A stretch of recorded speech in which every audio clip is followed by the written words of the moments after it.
You look down into the valley. Yep.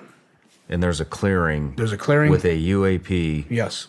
Just sitting there. Sitting there, hovering. rotating clockwise, yep. And that's in transition, this color spectrum I was telling you too.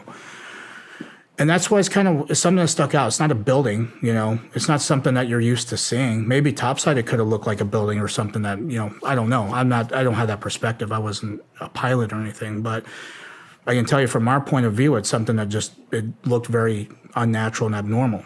And that's what got our curiosity to go investigate this. Now, normally because we would have had comms, you're damn right we'd have called it in. Report something suspicious. Maybe get some eyes on a helo, get a hold of their call signs and try to do them fly around, and they never did. And obviously we didn't have comms to do it, but they were more occupied with what was going on behind us.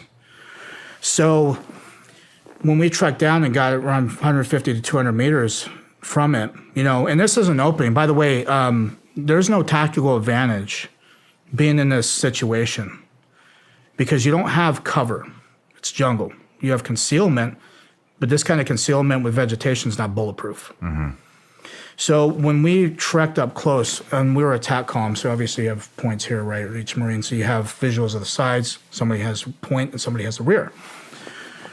And all of a sudden we're enveloped by this military force of, I still to this day don't know who they are. And how close did you get? To the craft? To the craft. Roughly 200 meters, 150, 200.